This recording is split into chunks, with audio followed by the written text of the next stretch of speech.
को बॉस समझते हैं। सबका boss Rajnath Singh says Trump's tariff due to India's rise. India की तरक्की हो रही है तो ट्रम्प समझता है कि वो सबका बॉस है। सबका बॉस तो हम हैं, ठीक है ना। Rajnath Singh big will attack on Trump tariffs. Bharat को अब दुनिया की कोई ताकत विश्व की एक बड़ी शक्ति बनने से रोक नहीं सकती है। ये बहुत ही जल्दी रिएक्ट किया है इन्होंने टू शो अमेरिका के आप अगर हमें नहीं करेंगे जी तो हम तो उधर जाएंगे और शायद अमेरिकन बैकफुट पे चले जाए। कि अगर आप ट्रंप की धमकियों पे अड़ जाए ना और आप वापस उसी तरह बात करें तो ही समटाइम्स स्टेप्स बैक। सो एक तरह से ट्रंप साहब के जहन में ये भी ख्याल है कि यार ये जो ब्रिक्स बना है ना ये एंटी अमेरिकन है, ये अमेरिकन डॉलर को नीचे लाने के लिए और मैं इसको भी तबाह करना चाह रहा हूँ। बजाय इसके कि अपने ताल्लुकात को बचाने की कोशिश करे इंडिया यूएस के साथ, जो भी नाराज़गी है, जो भी मामलात हैं उनको हेलो दोस्तों, स्वागत है आपका ऑनेस्ट रिएक्शन में। आइए दोस्तों देखते हैं पाकिस्तानी मीडिया की लेटेस्ट वीडियो।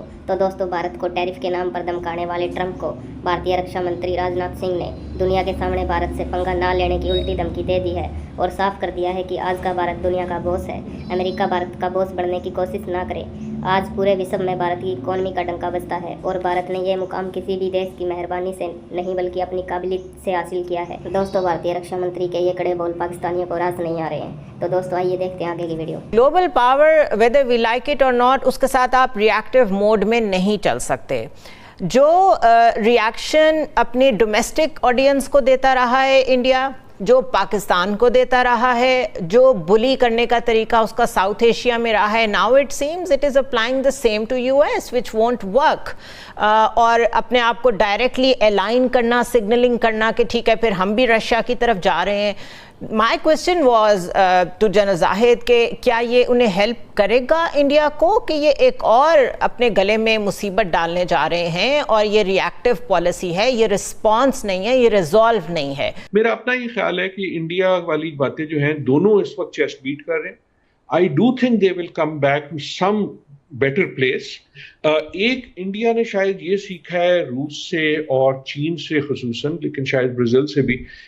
ये तो इसकी इमीडिएट चीज है। जो लॉन्गर टर्म है वो जो है आपने जो बात की कि जब ट्रेड आप एक जगह रोकते हैं, राइट। और अभी तो ट्रंप ये कर रहे हैं मैं लगाऊंगा, इनमें से बहुत सारी चीजें अनरेवल होनी है। अभी तक मैं अमेरिका में बैठा हूं तो जब तक मुझे वो मेरी ग्रोसरी स्टोर पे फर्क नजर नहीं आएगा तब तक इसके सही हमें नतीजे नहीं पता लगेगा। नहीं, लेकिन 7 तारीख को जो शिपमेंट चली थी वो तो चल गई ना, अब आगे की रुक रही है जी।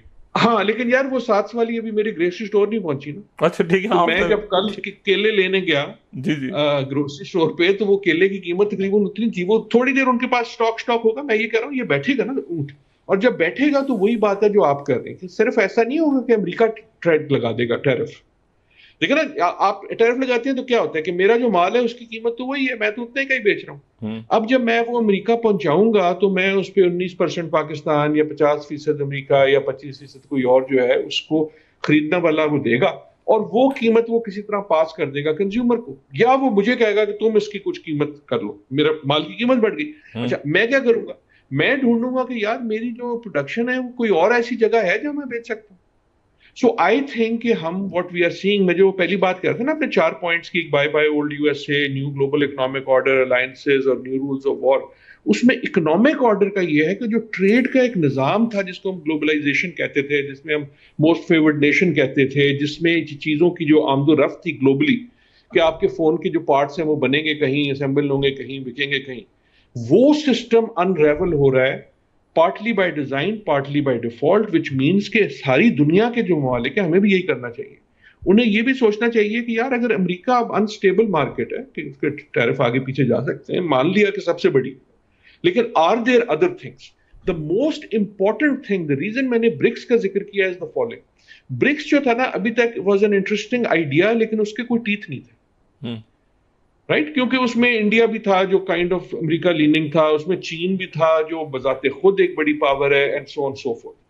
क्या सवाल अमेरिका में ये पूछा जा रहा है दुनिया में कि क्या ट्रंप साहब ब्रिक्स को एज अ ट्रेड ग्रुप फाल कर देंगे? सो ब्रिक्स अगर हम करें इन 5 ममालिक को, और अब तो और भी आ गए, शायद पाकिस्तान भी आ जाए, सो इनकी आबादी जो है वो दुनिया की सबसे बड़ी आबादी है।